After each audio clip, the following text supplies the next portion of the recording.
Hello once again, कैसे हो आप लोग? आई होप सब बढ़िया और मज़े में होंगे। लास्ट क्लास में मैंने कुछ होमवर्क दिया था क्या आपको? न्यू टॉपिक हमने शुरू किया था, right? We have started with loss of profit. Loss of profit का फॉर्मूला क्या है बेटा? अगर वी वांट टू कैलकुलेट, एक बार क्विक रिकैप करते हैं स्टेप्स, और आज हम प्रैक्टिकल क्वेश्चंस चालू करने वाले थे। तो आज हम प्रैक्टिकल क्वेश्चंस की तरफ बढ़ जाएंगे।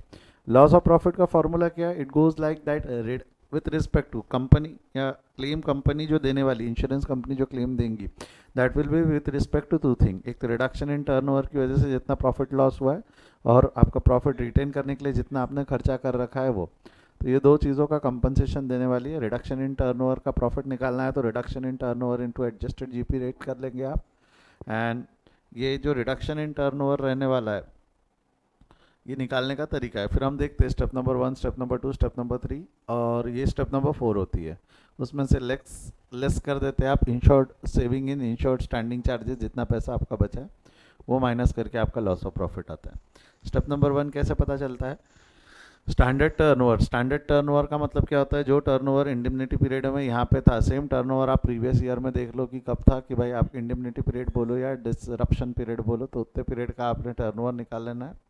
और वो टर्नओवर का आपने क्या करना है, यहाँ पे ले लेना है, उसको एडजस्ट करना है ट्रेंड से। ट्रेंड से एडजस्ट करना है मतलब हो सकता है ना, देयर माइट बी इंक्रीजिंग और डिक्रीजिंग ट्रेंड, दोनों हो सकता है।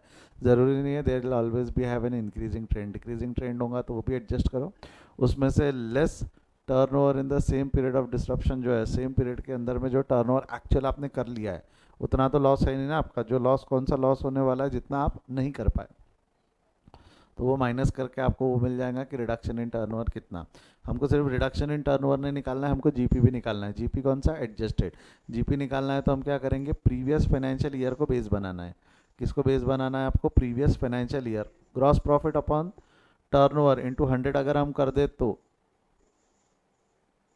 माइक बंद कर रहे किसका है? तेजस।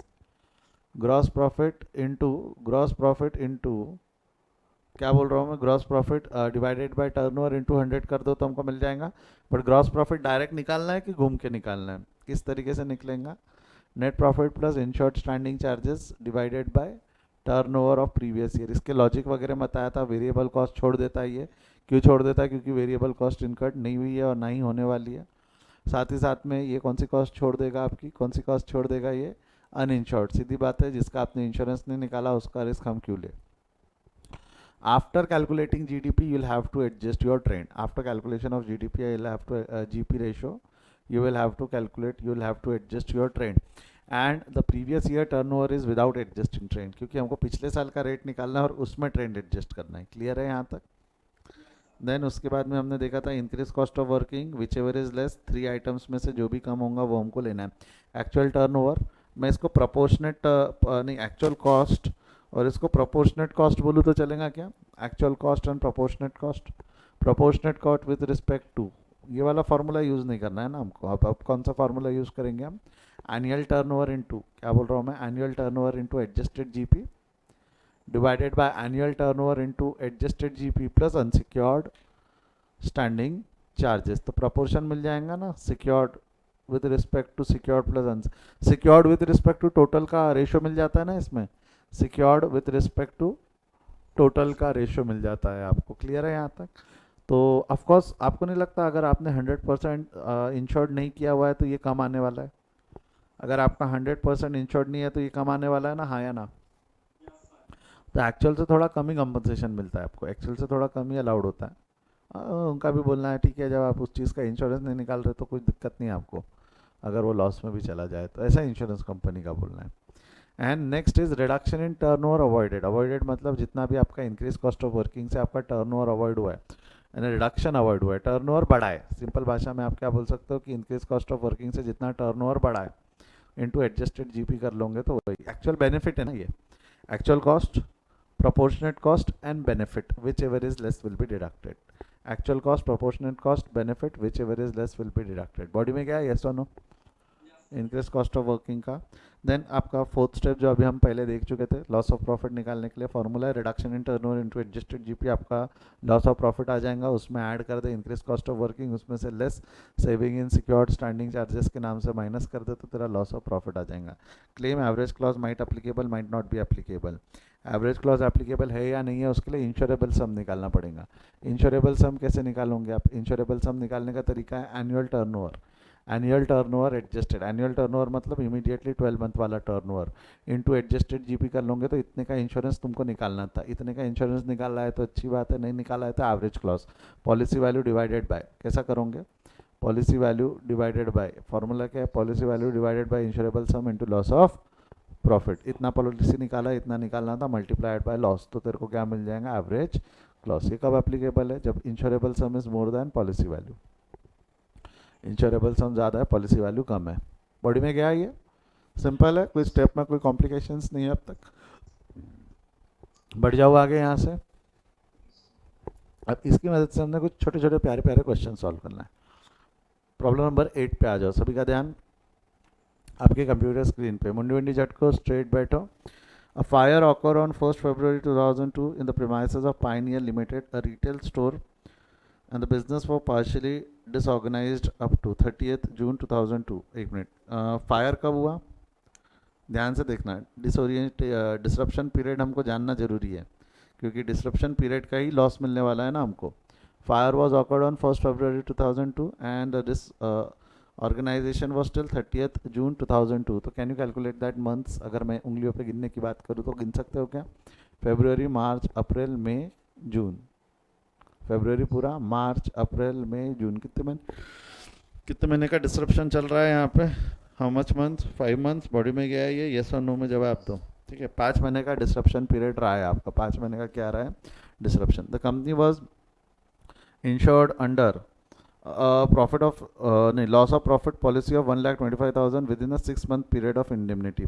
हमने इंश्योरेंस 6 महीने का निकाला है। हमने इंश्योरेंस कितने महीने का निकाला है? 6। तो हमारा इंश्योरेंस कवर करता है, वो 5 महीने इंश्योरेंस पॉलिसी हमारी कवर करके चल रही है। ये बॉडी के अंदर गई क्या? कई बार हो सकता है कि भाई आपका इंडेमनिटी पीरियड मान लो 4 ही महीने का होता, तो आप फिर डिसरप्शन पीरियड 5 महीने लेके चलते कि 4 महीने लेके चलते? भाई जितनी पॉलिसी है या जितना डिसरप्शन है, which ever is less, policy ज़्यादा पीरियड के लिए कंपनसेट नहीं करेंगे। मैंने मान के चला है कि मेरे 4 महीने बिजनेस लॉस में चलेगा, तो मैंने 4 महीने के हिसाब से पॉलिसी ली। अब बिजनेस एक्चुअल 5 महीने लॉस में चल गया तो इंश्योरेंस कंपनी 5 महीने का पैसा देंगी कि 4 महीने का पैसा देंगी? 4 महीने का। तो वो याद रखना पड़ेगा, वो ध्यान रख।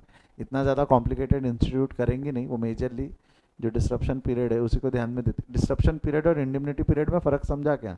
Disruption period is the period जिसके अंदर में आपको नुकसान हुआ। इंडेमनिटी पीरियड मतलब जिसका मैंने इंश्योरेंस निकाल रखा है। और अलाउड कौन सा रहने वाला है? Which ever is less. दोनों में से जो है डिसरप्शन कम पीरियड का है, 5 ही महीने का है, तो डिसरप्शन पीरियड।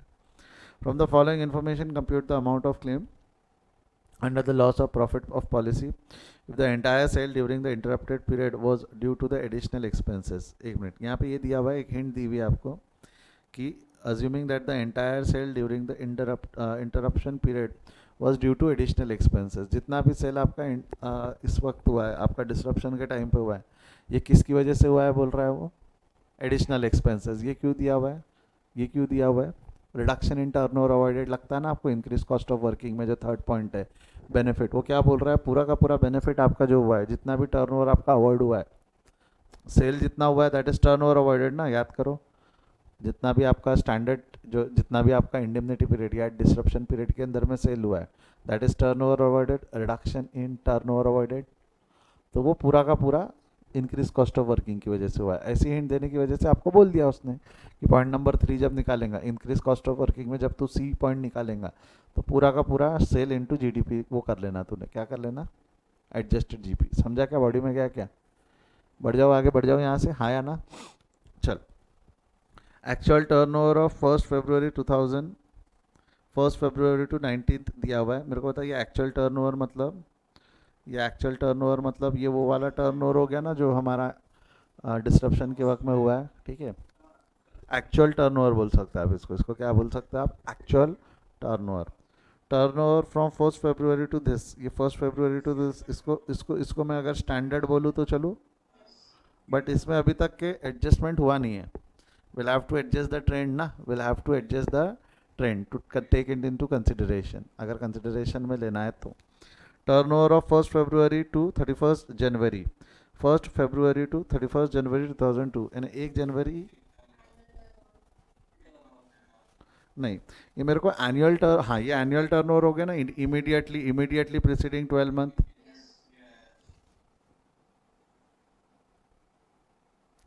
एनुअल टर्नओवर ना आग लगी थी 1 फरवरी 2002 को, तो उसके एग्जैक्ट 12 महीने पहले का टर्नओवर हो गया ये। Net profit for the last financial year दिया हुआ है। अच्छा, ये नेट प्रॉफिट कौन से ईयर का दिया हुआ है? करंट नहीं दिया हुआ है, करंट देगा भी नहीं वो, कौन से इसका देने वाला है? Previous fine. 2-3 जगह यूज़ होता है ये 2-3 जगह यूज़ होता है। एडजस्टेड जीपी में तो एक जगह यूज़ होता है ना? अरे याद आया क्या? Insured standing charges for the last financial year दिया हुआ है। एक मिनट में बता, इंश्योर्ड स्टैंडिंग चार्जेस कितने दिए बच्चा? इसको हाईलाइट कर रहा हूँ मैं। इंश्योर्ड स्टैंडिंग चार्जेस दिए हुए 56 and total standing charges for the last year is 64। तो आपको नहीं लगता इन दोनों से आप अनइंश्योर्ड निकाल सकते हो इन केस यू रिक्वायर्ड? कितना अनइंश्योर्ड? 64 माइनस 56, बोल जवाब दे। 8000 अनइंश्योर्ड है ना? कैसा मैं बोला ना, दोनों में से एक दिया रहेगा, एक निकालना पड़ेगा, कोई बहुत बड़ा रॉकेट साइंस थोड़ी हो निकालना। Turnover of the last financial year, last financial year मतलब इसको हम क्या बोलते हैं? हाँ, प्रीसीडिंग ईयर टर्नओवर, इसको हम क्या बोलते थे? Preceding year turnover. देखो 3 टर्नओवर दिए रहते हैं, मैंने आपको पहले भी बताया था। एक दिया हुआ है स्टैंडर्ड, एनुअल एंड प्रीसीडिंग। आप इसको एक्चुअल टर्नओवर बोल सकते हो। जो एक्चुअल टर्नओवर है, जो डिस्रप्शन पीरियड का टर्नओवर है, उसके लिए हम वर्ड यूज़ कर रहे हैं एक्चुअल टर्नओवर। चलेगा क्या? डिस्रप्शन पीरियड वाले टर्नओवर के लिए वर्ड क्या? बीमारी फैला रहे नालायको, जोगू कैसा? हाँ तेजस, मुंह फाड़ रहा वहाँ पे। हाँ, आगे अगला क्या है इसके बाद में? The company incurred additional expenses of ₹6,700 which reduce the loss of turnover. आपको नहीं लगता ये additional expenses increase cost of working है 6,700? Increase cost of working step number 3 में लेने के लिए काम आने वाली है ये, ठीक है? विच अवॉइडेड। और आपको नहीं लगता ये जो 6,600 करके आपने यहाँ क्या बोला है? The entire sale during the description period is due to additional expenses. तो आपको नहीं लगता ये जितना का जितना सेल आपका डिस्क्रिप्शन पीरियड में हुआ है 80,000, ये because of increase cost of working है? तो ये 80,000 रिडक्शन इन टर्नओवर अवॉइडेड है। ये 80,000 is also reduction in turnover avoided है ना? कि भाई जो टर्नओवर कम हो सकता है, 80,000 तो बेच दिया ना आपने, 80,000 तो बेच दिया, तो इतना टर्नओवर अवॉइडेड है ना? आगे क्या दिया हुआ है? There was also loss, there was also saving during indemnity period of 2450 in insured standing charges. Saving during insured standing charges, body में क्या? Savings during insured standing charges. ये मेजरली दिया रहता है क्वेश्चन में, ये निकालने की ज़रूरत नहीं है। मेजरली दिया रहेगा कि आपका कितना सेविंग है, आप कैसे निकालोगे? इसका कोई फॉर्मूला नहीं है। भाई हमारा इतना गोडाउन रेंट माफ़ हो गया, या हमारा इलेक्ट्रिसिटी बिल इतना माफ़ हो गया, ये निकालोगे कैसे? देना पड़ेगा ना उसको, तो ये मेजरली दिया रहता है। नहीं दिया रहा तो ज़ीरो, नहीं दिया रहा तो ज़ीरो, सिंपल।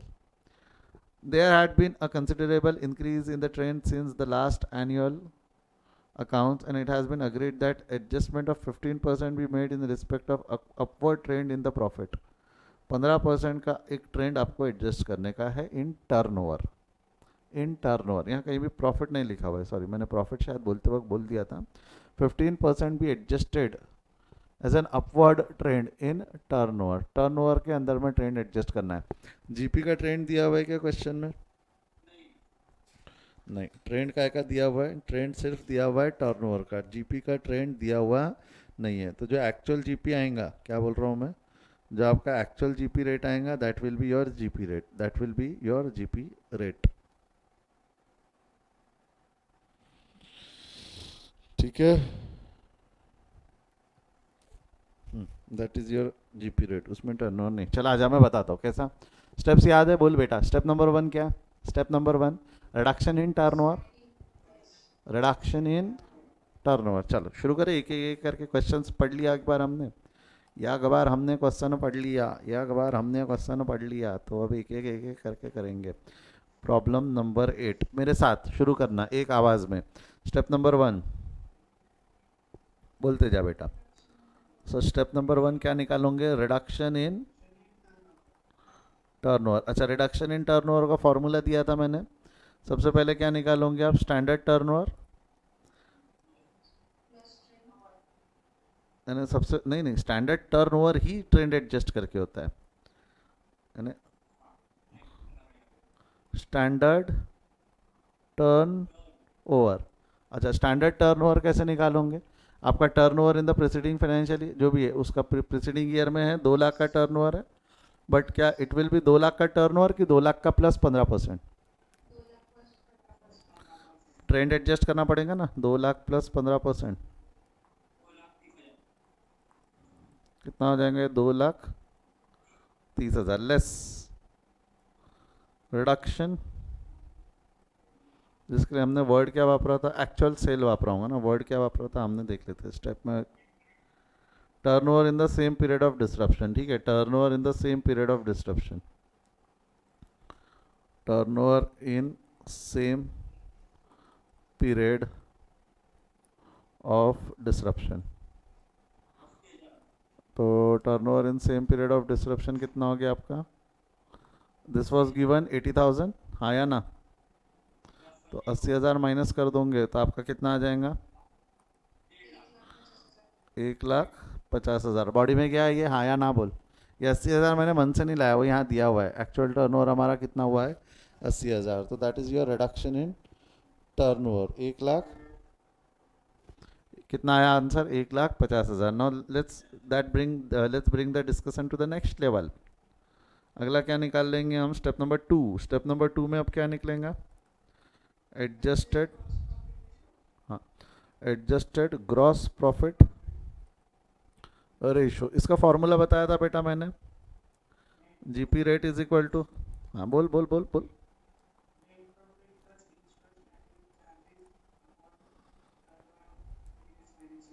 हाँ, net profit plus insured standing charges divided by turnover of preceding financial year. अच्छा बेटा बोल, नेट प्रॉफिट कितना दिया है क्वेश्चन में? हाँ ले ला ला, बहुत जरूरी है, इंटू 100। हाँ, क्या हो जाएगा? नेट प्रॉफिट कितना है बच्चा? 70,000। Insured standing charges was given somewhere around was 56,000, right? And turnover of the preceding financial year without adjusting trend, turnover of preceding financial year is 4,20,000। 420 है लास्ट ईयर में, लास्ट लाइन में दिया ना, turnover of last financial year. समझा क्या रे? Hard copy नहीं है तो मॉड्यूल ले लो, मॉड्यूल का प्रॉब्लम नंबर 9 है ये। क्वेश्चन आगे रहा तो चीज़ें जल्दी मिलती ना रे, ठीक है। कर कितना होगा? 70,000 इंटू 56 डिवाइडेड बाय 4 इंटू 100, कर कितना आता है? 30%। अब एक चीज़ सुनो, मैंने आपको क्या बोला था? एडजस्टेड जीपी निकालना है, बट ग्रॉस प्रॉफिट में कितना ट्रेंड है ये पूरे क्वेश्चन में दिया हुआ है क्या? कि ग्रॉस प्रॉफिट 2% से बढ़ेगा, 3 पर वो दिया रहेगा। अगर 2% से बढ़ा रहता तो मैंने क्या किया रहता? 30 + 2 32। 30 प्लस परसेंट में परसेंट तो डायरेक्ट जुड़ेगा ना, परसेंट में परसेंट तो डायरेक्ट जुड़ेगा ना, समझा क्या? ऐसा दिया रहेगा, कोई ना कोई क्वेश्चन में आगे दिया रहेगा। भावनाओं में बह के इसमें 15% मत जोड़ देना, क्योंकि 15% was trend in turnover only. देख 15% वॉज ट्रेंड इन टर्नओवर, यहाँ कहीं पे भी है 15% का ट्रेंड जीपी में भी है। बोल रहा है क्या? हर साल टर्नओवर भी बढ़ेगा 15% से और तेरा ग्रॉस प्रॉफिट की मार्जिन भी 15% से बढ़ेगी। ये कोई लॉजिक नहीं है, ये कोई लॉजिक नहीं है, ज़रूरी नहीं है ना। समझाना क्या बोल रहा हूँ? तेरा टर्नओवर अगर बढ़ रहा है तो ग्रॉस प्रॉफिट तो वैसे ही बढ़ गया ना। सोच के देख, तेरा टर्नओवर बढ़ रहा है तो क्या मेरी मार्जिन बढ़ेगी क्या उससे? मार्जिन कब बढ़ेंगी? जब तेरे फिक्स कॉस्ट कम होते, तेरे खर्चे एलोकेट होते वगैरह, तब मार्जिन बढ़ेंगी। समझ रहे हो मैं क्या बोल रहा हूँ? ये हो गया आपका स्टेप नंबर 2। स्टेप नंबर 3 क्या है बच्चा? बोल पट से बोल, स्टेप नंबर 3। हाँ, इंक्रीज कॉस्ट ऑफ वर्किंग। अच्छा, इंक्रीज कॉस्ट ऑफ वर्किंग निकालने के लिए विचेवर इज लेस, 3 पॉइंट के लेस लेना है आपको। 3 पॉइंट के लेस में सबसे पहला क्या हो जाएगा? सबसे पहला पॉइंट है actual cost incurred. Can you help me with that? Actual cost incurred कितना है आपका? Actual is 6,007। ये देखना, ये यहाँ दिया हुआ है, ये डब्बे में लिखा है मैंने। एक्चुअल कॉस्ट कितना इनकर्ड किया हमने? 6,700। आया? याद आया? लिखना बाद में बेटा, दिव्या 2 मिनट सुन लो ना। एक्चुअल कॉस्ट इनकर्ड कितना है आपका? 6,700। दूसरा मैंने आपको क्या बोला था? प्रोपोर्शनेट। दूसरा हमने क्या बोला था? प्रोपोर्शनेट। प्रोपोर्शनेट का फॉर्मूला क्या बताया था मैंने? प्रोपोर्शनेट का फॉर्मूला एक्चुअल कॉस्ट, बोल एक्चुअल कॉस्ट इनटू इंस्टीट्यूट वो फॉर्मूला यूज नहीं कर रही। इंस्टीट्यूट कौन सा फॉर्मूला यूज कर रही है? नेट प्रॉफिट वाला फॉर्मूला यूज नहीं कर रही है। अरे बेटा है, फॉर्मूला है। मैंने एक मिनट सुन, हम इंस्टीट्यूट के हिसाब से जाएंगे ना, दो तरीके से निकल सकता है, net profit plus insured divided by net profit plus insured plus uninsured. ये आसान तरीका है, बट इंस्टीट्यूट क्या बोलती हो हम, और आसान नहीं। ये आसान है ना, ये आसान है ना, बट इंस्टीट्यूट क्या करती, ये वाला फॉर्मूला यूज करती। क्या है फॉर्मूला? एक्चुअल कॉस्ट इनटू, हाँ बोल, लिखो यहाँ पे, यहाँ लिखो annual turnover into adjusted gross profit rate, हाँ, divided by annual turnover into adjusted GP rate plus uninsured standing charges. गया क्या बॉडी के अंदर? हाँ या ना? पक्का श्योर, कोई डाउट नहीं है यहाँ तक? अब इसको सॉल्व कैसे करेंगे, इसको सॉल्व कैसे करेंगे, just help me with that. 6700 into annual turnover दिया हुआ है क्वेश्चन के अंदर में 4,50,000, but this is without adjusting trend. Annual turnover should be adjusted, annual turnover should be adjusted. तो एनुअल टर्नओवर कितना होगा? 4.5 लाख। देखिए ऐसा मैं लिख रहा हूँ तो ध्यान देना, ऐसा सही लिख रहा हूँ क्या? 4.5 लाख प्लस 15%, इसका कितना परसेंट निकालोगे आप? 30%, ठीक है, डिवाइडेड बाय 4.5 लाख प्लस 15%, इसका कितना परसेंट निकालोगे? 30%, whole bracket, plus uninsured standing charges कितने होंगे? आपने 8,000 यहाँ लिख दिए, तो इसको अगर मैं ऐसा लिखूँ तो चलेगा क्या? 64,000 माइनस 56,000, 64,000 माइनस 56,000, समझेगा क्या बाद में? Uninsured standing charges total minus insured standing charges किया ना मैंने। अरे नहीं तो एक एक वर्किंग नोट बढ़ जाएंगी ना इन सब की। निकाल कितना होता है ये? 6,700। पहले ऊपर का न्यूमरेटर बता मेरे को। 4.5 लाख प्लस 15%, 1,55,250, हाँ, divided bye,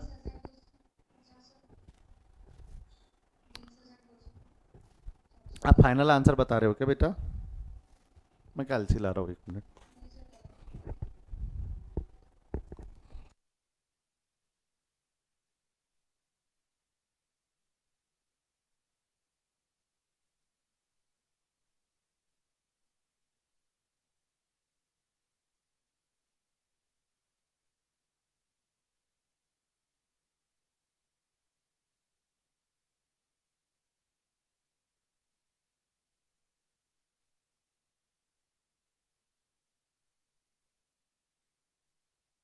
4.5 lakh plus 15% into 30, ये आ रहा है ना? 1,55,250 बराबर है ये। अब नीचे का कैसा करोगे? 4.5 लाख प्लस 15% का ट्रेंड एडजस्ट किया इंटू 30% प्लस 64,000 माइनस 56,000, ये आंसर आ रहा है 1,63,250, 1,63,250। बॉडी में गया है तो थम्सअप दे दो, बॉडी में गया है तो थम्सअप दे दो। अच्छा, ये एक बार आपका निकल गया है तो उसको इक्वेशन सॉल्व करके आंसर आउट ऑफ कॉलम में लिख दो ना। 6,000, ये जो 6,700 है, इसकी लाइन में लिख दो उसको। बी पॉइंट कितना आ रहा है? बी पॉइंट, हाँ हाँ हाँ, अच्छे घर के लोग हो ना आप लोग?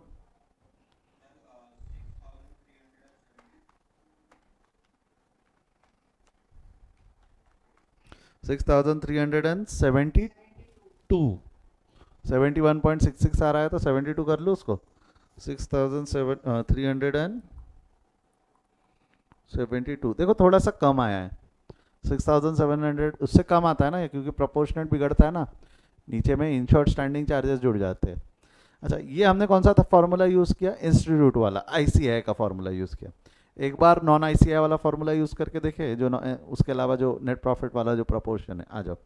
वो फॉर्मूला क्या था? Actual cost into, actual cost into, फॉर्मूले में क्या करना था? एक्चुअल कॉस्ट इनटू, एक मिनट दिखा देता हूँ बेटा मैं कौन सा वाला फॉर्मूला यूज़ कर रहा हूँ। Actual cost into net profit plus insured standing charges divided by net profit plus insured plus uninsured, ठीक है। तो actual cost into net profit plus insured standing charges divided by net profit plus total standing charges बोलूँ तो चलेगा क्या? क्योंकि insured plus uninsured total होते हैं। तेजस समझा क्या बोला मैंने?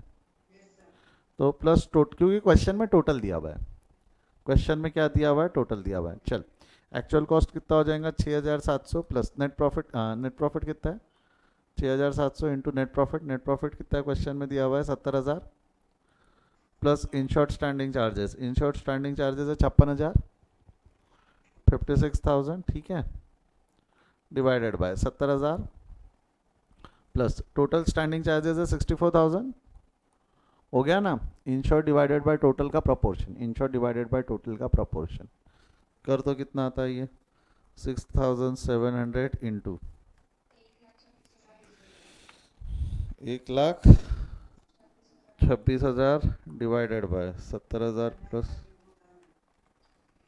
1,34,000। इसका प्रोपोर्शन निकालो तो कितना होता है?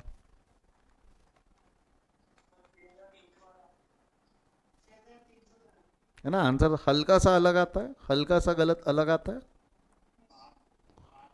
72 का फर्क आता है, फर्क आता है, फर्क आता है। तो आपको लग रहा होगा दोनों से आंसर सेम आता है, तो नहीं, ये भी इंश्योर्ड टू टोटल का रेशियो है, वो भी, ये भी इंश्योर्ड टू टोटल का ही रेशियो है, बट हल्का सा फर्क आएगा। एंड इंस्टीट्यूट की जितनी भी मॉड्यूल दी हुई है ना, उसमें ये फॉर्मूला यूज़ किया उन्होंने कैलकुलेशन में।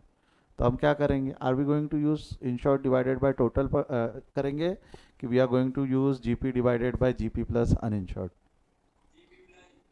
And GP on annual turnover, and GP on annual. नहीं, मैं आपको ये इसलिए बता रहा, नहीं मैं आपको ये इसलिए बता रहा, कल चल के अगर गलती से आपने कोई और आथर का बुक उठाया और उसने क्या किया है, दूसरा फार्मूले से निकाला है, तो उसके आंसर में 300 रुपये आएगा, 6,300 आएगा, अपना कितना आया? 6372। अननेसेसरी भी बोलोगे सर वो गलत ये गलत, क्या सही कौन सा गलत? दोनों सही है, बट इंस्टीट्यूट का एक होता है ना, एक होता है योर ओन वे, एक होता है हाईवे, और एक होता है इंस्टीट्यूट वे। तो you should take always institutes way, ठीक है? हाँ यही है। चल बढ़ जाओ आगे। हाँ या ना? 6,372 बॉडी के अंदर गया है, तो आगे बढ़ने की अनुमति चाहेंगे हम।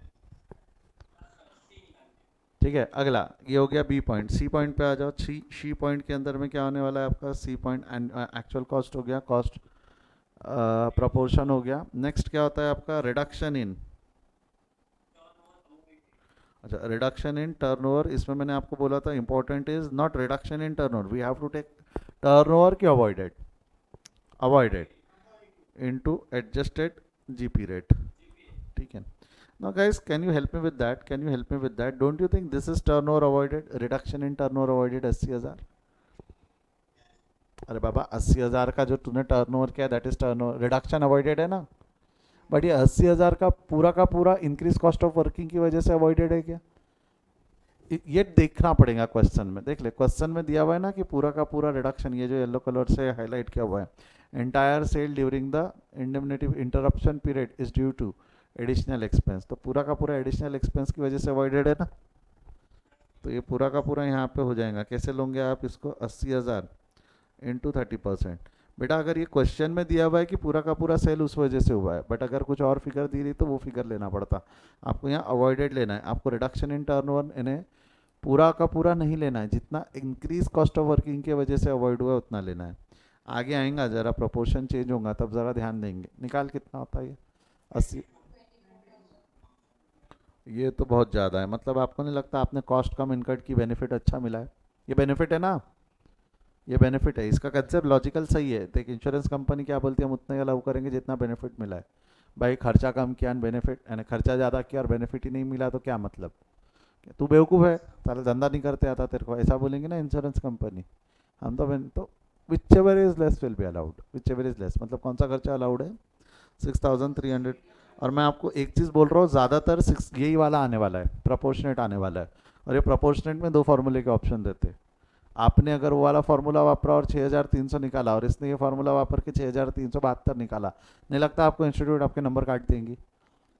क्योंकि गलत फार्मूला, आप फार्मूला गलत नहीं यूज़ कर रहे, आप वो फार्मूला यूज़ कर रहे हो जो इंस्टीट्यूट यूज़ नहीं करती। तो फालतू दिमाग को तान नहीं लेना, ये फार्मूला याद रखना। क्या है? Annual turnover into GP divided by annual turnover into GP plus uninsured. Logic याद रखने के लिए वो बताया था कि भाई इंश्योर्ड का टोटल से रेशियो है, इंश्योर्ड का टोटल से रेशियो है। क्लियर है क्या? चल, ये हो गया which ever is less will be allowed. अब तो इजी है, अब तो चीज़ें आसान है। अब क्या कर सकते हैं हम? स्टेप 4। हाँ, स्टेप 4 क्या हो जाएगा आपका? Step 4 loss of profit. Loss of profit कैसे निकालोगे? लॉस ऑफ प्रॉफिट का वो है ना, पैटर्न है। कैसा? सबसे पहले इन रिस्पेक्ट टू, पहला विथ रिस्पेक्ट टू, क्या है with respect to? First with respect to reduction in turnover. इसका फॉर्मूला है, इसका फॉर्मूला क्या बताया था बेटा मैंने? Reduction in turnover into GP rate. हाँ, जिसको आप क्या बोल सकते हो? Step 1 into step 2। कितना है स्टेप 1 में? आंसर कितना है स्टेप 1 में? 1,50,000। स्टेप 2 का परसेंटेज है 30%, तो लिख दूँ यहाँ पे 1,50,000 इंटू 30%। कर कितना आ रहा है बेटा? 45,000। इसमें क्या कर दोगे? Add increase cost of working. ये भी निकालना है कि दिया हुआ है? स्टेप नंबर 3 में निकाल चुके हैं ना हम। कितना आया? विच एवर इज लेस मतलब 6,372। यहाँ लिख देना, यहाँ नीचे लिख देना, इसके बाद लाइन खींच के देयरफॉर लोअर ऑफ अबव 6,372, या लिख देना या ब्रैकेट में डाल देना है, जो भी है बता देना कि हम ये लेने वाले हैं। क्या है? 6,372। इसमें से क्या कर दोगे? Less saving in insured standing charges. ये नीचे लाइन में दिया हुआ है ना 2,450। तो मैं टोटल वोटल नहीं लिख रहा हूँ, डायरेक्ट लिख दूँ, चलेगा ना? समझेगा ना? Less saving in insured standing charges. ये गिवन था, कितना है गिवन? 2,450। 2,450 माइनस कर लो, तो इससे आपका मिल जाएगा लॉस ऑफ प्रॉफिट। कर बेटा, कितना आता है?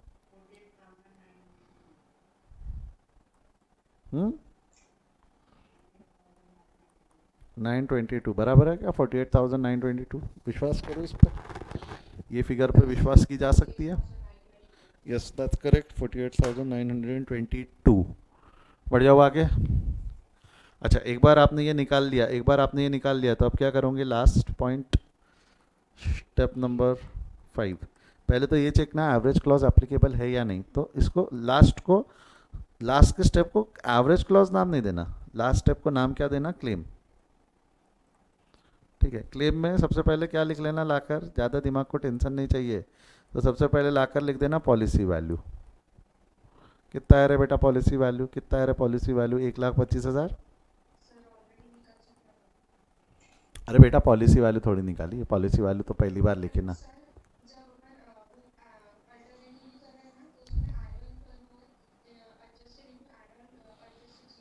हाँ मालूम है मेरे को। अब वो पॉलिसी वैल्यू मेरे को मालूम है, ये 1,55,250 इज पॉलिसी वैल्यू, मेरे को मालूम है। बट या हम्म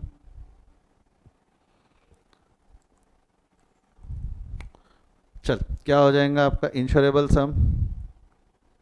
इंश्योरेबल सम का फॉर्मूला क्या है बेटा? इंश्योरेबल सम का फॉर्मूला बोल। Annual turnover, adjusted annual turnover बोलो या एनुअल टर्नओवर। जब भी एनुअल या स्टैंडर्ड की बात होती है ना, वो एडजस्टेड ही होता है। एनुअल या स्टैंडर्ड, तो उसके लिए वर्ड एडजस्टेड एनुअल टर्नओवर नहीं वापरा जाता।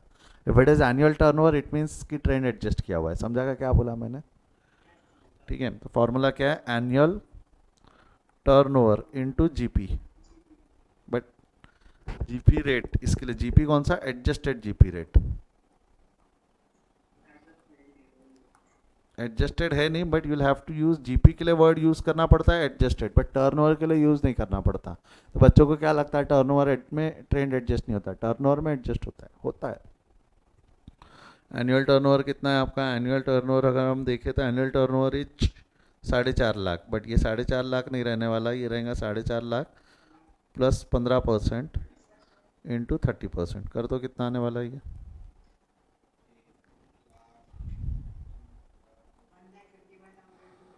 तो आपको नहीं लगता क्या आपकी इंश्योरेबल सम ज़्यादा पॉलिसी वैल्यू से?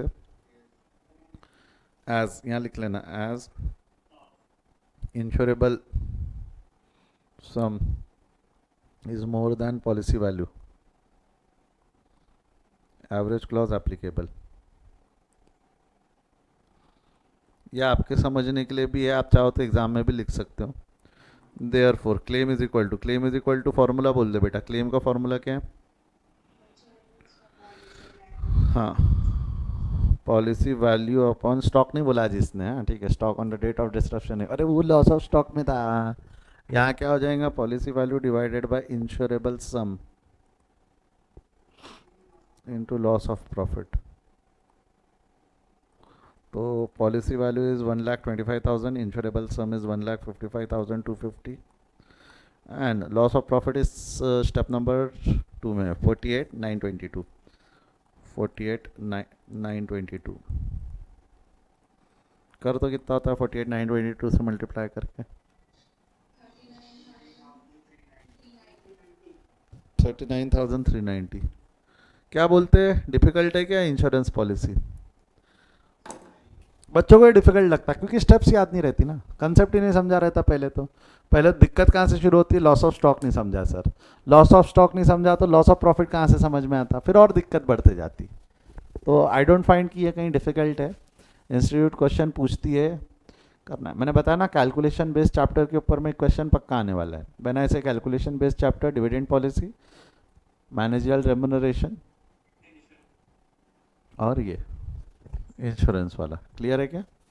साथ में एक इन्वेस्टमेंट भी जोड़ देना, अगला चैप्टर जो हम पढ़ेंगे, ये 4 चैप्टर मिला के 2 क्वेश्चन, 1 से 2 क्वेश्चन पक्का एग्जाम में आते हैं, तो हल्के में नहीं लेना इसको, ठीक है? जमता है? आपने लिखा नहीं होगा ना मेरे साथ? नहीं नहीं नहीं नहीं नहीं नहीं नहीं, मैंने मना किया था लिखने के लिए, मैंने सुनने बोला था, जिन्होंने लिखा है वो नालायक है। चलो कमान हरी अप, फास्ट फास्ट लिखना थोड़ा हल्का सा। स्क्रीनशॉट ले लेते कि लिख लेते? चलो लिख लो लिख लो लिख लो लिख लो लिख लो लिख लो, प्रैक्टिस हो जाएंगी, लिख लो फटाफट। थोड़ा फास्ट लिखो पर बेटा।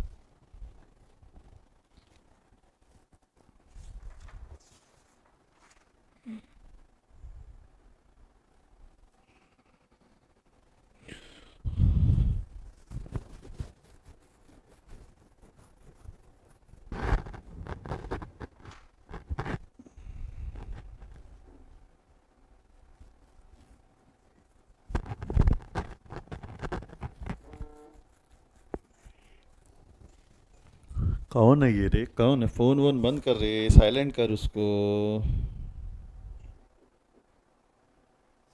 बंद मत करने तो क्लास भी बंद हो जाएंगी। तेरा आप नहीं बोला फोन बंद कर, है ना?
आराम से थोड़ा बड़ा स्टेप है, लिख लेने दो सबको। हो गया है क्या सभी का लिख के?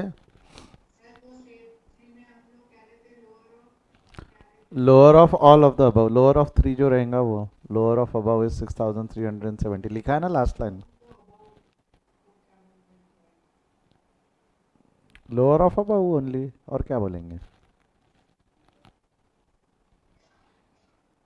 डन। थर्ड हो गया स्टेप। Step number 4।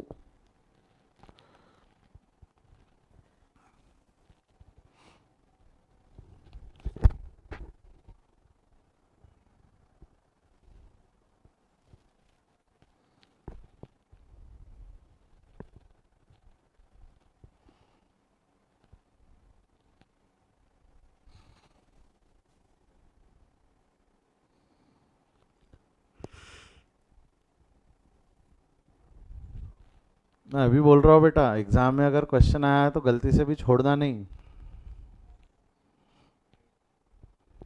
किस्मत वालों को आता है।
हो गया है स्टेप नंबर 4 लिख के। Step number 5, calculation of claim.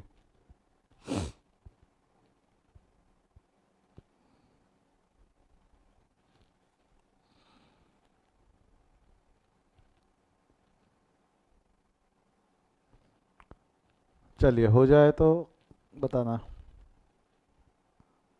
ये आंसर है क्लेम का।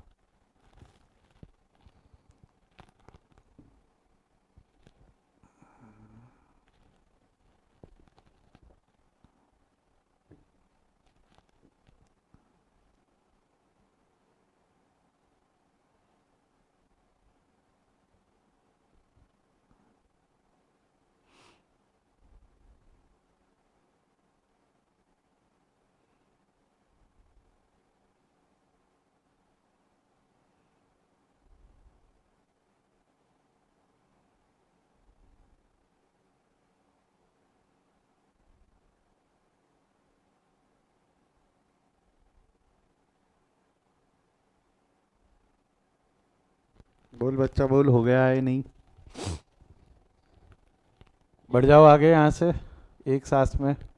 अगला क्या है? ये एक बार हमने यहाँ तक कर लिया, ये एक बार हमने यहाँ तक कर लिया। प्रॉब्लम नंबर 9 पे आ जाए। क्या लिखा हुआ है problem number 9? The premises of XYZ Limited were partially destroyed by fire on 1st March 2002 and as a result the business was practically disorganized up to। आग लगी है ये, धंधा खराब हुआ यहाँ तक। मंथ गिन लो एक बार, क्योंकि इंडेमनिटी पीरियड क्या लेना है वो समझ में आ जाता।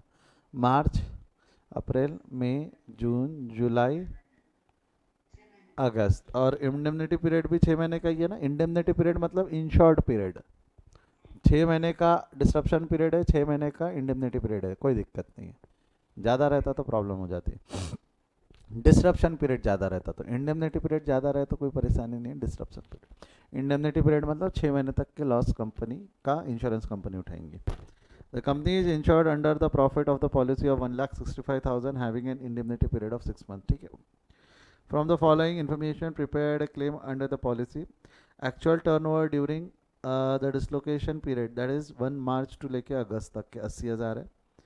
मेरे को ऐसा क्यों लग रहा है, नहीं नहीं, turnover for the corresponding period of dislocation in the March in 12 month immediately, देख वर्डिंग लिखी हुई है immediately before, तो immediately before बोल दिया तो इसको हम क्या बोलते थे, एनुअल टर्नओवर।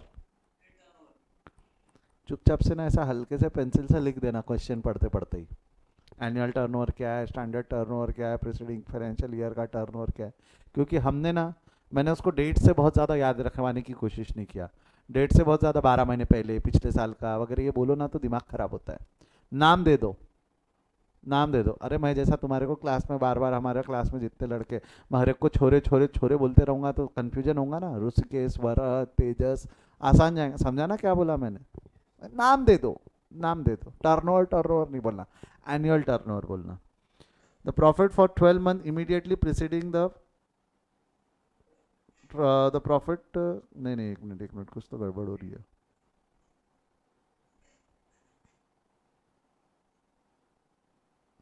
नहीं कुछ तो गड़बड़ हो, इमीडिएटली बिफोर द फायर।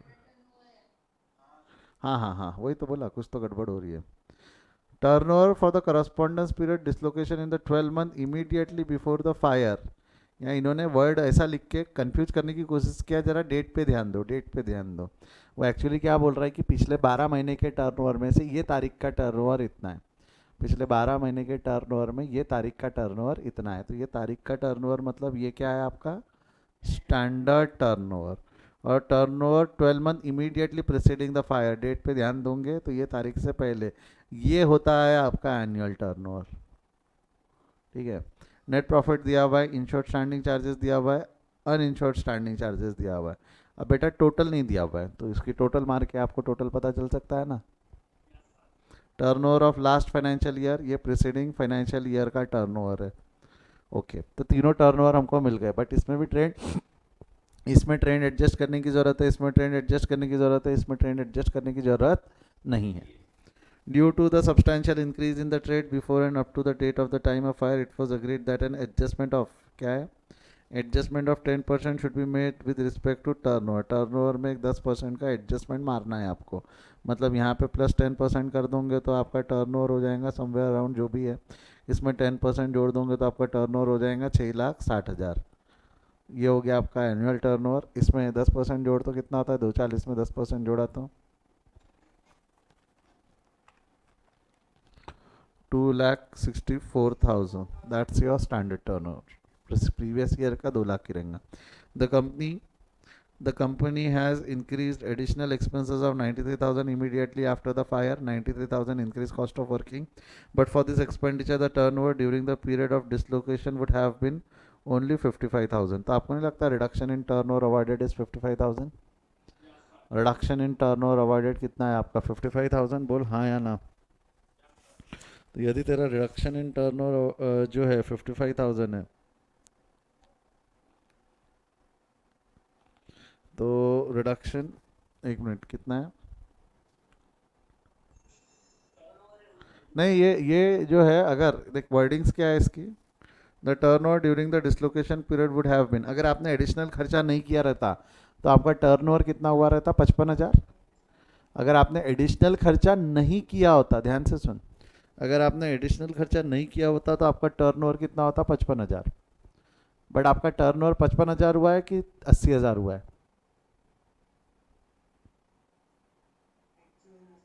आराम से समझ। अगर तूने ये 9,300 रुपये का खर्चा नहीं किया हुआ था, ये देख पढ़, the company has incurred additional का expenses of 9,300 immediately after the fire and but for this expenditure the turnover during the period of dislocation would have been, and but for this expenditure मतलब अगर ये खर्चा नहीं होता, देख इस meaning, इसका मतलब क्या होता है, इंग्लिश है, थोड़ा सा इंग्लिश है जो आप बचपन से वीक है आपका। यहाँ क्या लिखा हुआ है, and but for these expenditure, अगर ये खर्चा नहीं होता, एंड बट का मतलब क्या होता है, यदि ये खर्चा नहीं होता तो, यदि ये खर्चा नहीं होता तो टर्नओवर कितना होता, 55,000। यदि ये खर्चा नहीं होता तो टर्नओवर कितना होता, 55, जबकि आपका खर्चा कितना हुआ है, 80। तो ये खर्चा करके आपने कितना टर्नओवर अवॉइड किया है, रिडक्शन कितना अवॉइड किया है। मैं उसको ऐसा बोलूँ तो चलेगा क्या, 80,000 का टर्नओवर आपका हुआ है, आप नहीं करते तो कितना खर्चा होता, 55। तो आपको नहीं लगता आपने अवॉइडेड टर्नओवर कितना है आपका, 25,000। रिडक्शन इन टर्नओवर अवॉइडेड 25,000 है। पिछले वाले क्वेश्चन में पूरा का पूरा अवॉइडेड था, ये वाले क्वेश्चन में अवॉइडेड कितना है, ओनली 25,000। तो you are going to take 25,000 as the base to calculate, you are going to take 25,000 as the base to calculate. Step number 3 में है ना, स्टेप नंबर 3 का point number C, reduction in turnover avoided 25,000 into GP rate करना पड़ेगा।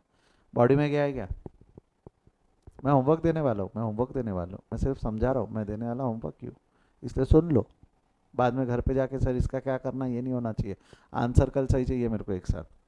There was also saving during the indemnity period of 2,700 in insured standing charges. ये तो step number 4 में less saving in insured standing charges करके minus हो जाएगा।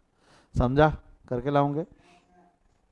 Yale question में भी जीपी में कोई एडजस्ट करने के लिए बोला हुआ नहीं है, याले क्वेश्चन में भी जीपी में कुछ एडजस्टमेंट करने के लिए बोला हुआ नहीं है। होमवर्क दो, इजी क्वेश्चन है। एक पिछले क्वेश्चन से सिर्फ एक छोटी सी चीज चेंज है, वो रिडक्शन इन टर्नओवर अवॉइडेड, बाकी चीजें तो पूरी पिछले क्वेश्चन जैसी है। It's homework for you, it's homework for you, ठीक है। प्रॉब्लम नंबर 10 पे आ जाओ। प्रॉब्लम नंबर 10 में क्या दिया हुआ है, अब बड़े बड़े क्वेश्चन है थोड़े। अब ये हैंडल कर लिया, ये इसको आपने इसका शिकार बराबर कर लिया तो समझो जीवन सफल है। शुरू करो। Sony Limited trading and profit and loss company for the year ended 31st March 2016 way as follow। Trading account दिया हुआ है, प्रॉफिट लॉस वगैरह पूरा दिया हुआ है, यहाँ ग्रॉस प्रॉफिट है, नेट प्रॉफिट। अब देख आप बोलोगे नेट प्रॉफिट दिया हुआ है, आप बोलोगे नहीं दिया, ऐसा नहीं बोल सकते, नेट प्रॉफिट इज गिवन ना, net profit is given 50,000।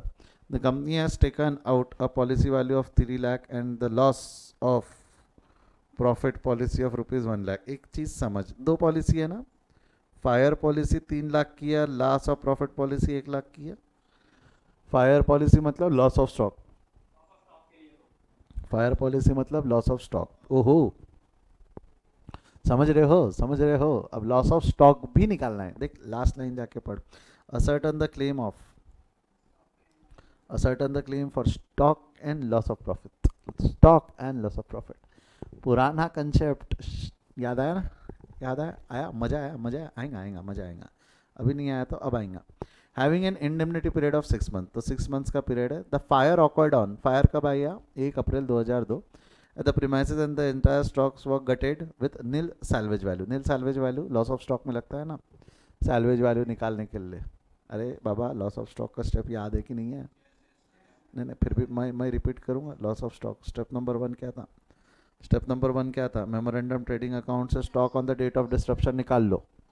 Stock on the date of disruption निकालने के बाद में आप क्या करोगे, loss of stock. Loss of stock कैसे निकालोगे, stock on the date of disruption less salvage value. Salvage value nil बोल रहा है, तो जो जितना डिस्ट्रप्शन स्टॉक है वो, एंड क्लेम का वैल्यू क्या था, policy value upon insurable sum into loss of stock.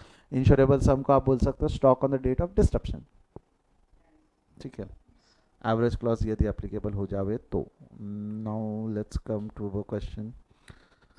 The net quarter sale that is 1/7/2002 to 31 were severely affected। आपको नहीं लगता ये आपका लॉस ऑफ प्रॉफिट का पीरियड हो गया, लॉस ऑफ प्रॉफिट का पीरियड, सीवियरली इफेक्टेड तो हिंट दे दिया उसने, ये आपका लॉस ऑफ प्रॉफिट हो गया। जरा मंथ उंगलियों में गिन ले तो बेटा, मंथ उंगलियों में गिन ले कितना होता है, 4 5 6, कितने महीने होते हैं, 3। इंडिमनिटी पीरियड है 6 महीने, तो 3 महीने कवर हो जाते हैं उसमें, 3 महीने आराम से कवर होते हैं।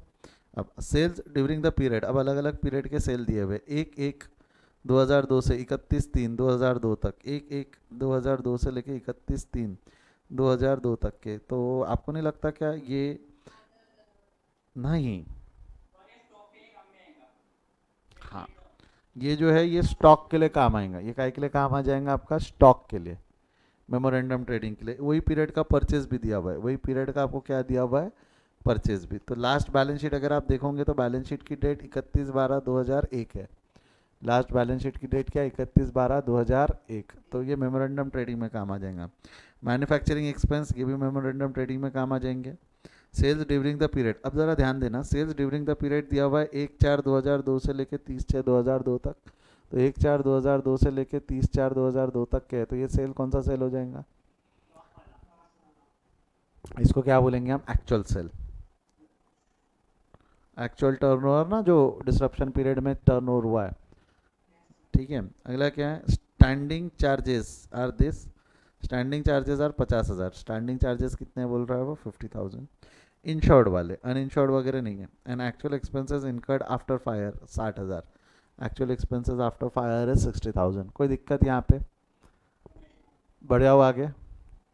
अच्छा, एक सवाल है मेरे दिल में, आपको नहीं लगता यहाँ पे आपने ना एनुअल टर्नओवर दिया हुआ है, यहाँ पे ना आपको प्रीवियस ईयर फाइनेंशियल ईयर का टर्नओवर दिया हुआ है, ना ही आपको स्टैंडर्ड टर्नओवर पता है? समझ रहे हो क्या क्या सवाल मैंने मेरे दिल से उठा उठा के पूछे आपसे? समझ रहे हो मैंने क्या सवाल उठा उठा के पूछे आपसे? हाँ, एक्चुअल टर्नओवर मिला है आपको, actual turnover of the loss on fire का मिला है, बट आपको नहीं लगता बाकी इन्फॉर्मेशन मिसिंग है यहाँ पे? बाकी सब इन्फॉर्मेशन मिसिंग है, तो वो ज़रा सी हमको कैलकुलेट करनी पड़ेंगी, कैसे वो हम देखते हैं, बट पहले एक बार क्वेश्चन पढ़ लेते हैं। अब इसके बाद में क्या दिया हुआ है? स्टैंडिंग चार्जेस इंश्योर्ड वगैरह हो गया। The general trend of the industry shows that the increase of 15% sale, आपको नहीं लगता टर्नओवर के अंदर में 15% का इंक्रीज है? जो भी टर्नओवर निकलेगा, अभी निकला नहीं है, निकालना पड़ेगा। एनुअल टर्नओवर निकालना पड़ेगा, स्टैंडर्ड टर्नओवर निकालना पड़ेगा। स्टैंडर्ड टर्नओवर एनुअल टर्नओवर में ट्रेंड एडजस्ट होगा, प्रीवियस ईयर फाइनेंशियल ईयर के इसमें टर्नओवर एडजस्ट नहीं होगा। And decrease in GP at 5% due to increase cost of working. Decrease in GP rate, ओहो ओहो, डिक्रीज इन जीपी रेट। तो जो भी जीपी रेट आपका निकलेगा, जीपी रेट कैसा निकालोगे? Profit for the preceding year divided by preceding year, वो है। आप आराम से ओरली भी निकाल सकते हो। मेरे को बता कैसे निकालोगे? 50,000 का नेट प्रॉफिट है। अच्छा, प्रीसीडिंग ईयर का, फाइनेंशियल ईयर का, आपको नहीं लगता दिस इज प्रीसीडिंग ईयर का टर्नओवर 10 लाख? कैलसी पे निकल जाएगा, नेट प्रॉफिट है 50, लिख कैलसी पे। 50,000 है। इन शॉर्ट स्टैंडिंग चार्जेस 50,000 है। इन शॉर्ट स्टैंडिंग चार्जेस 50,000 है, बोल हाँ या ना? और कैसा निकलेगा? 50,000 प्लस 50,000,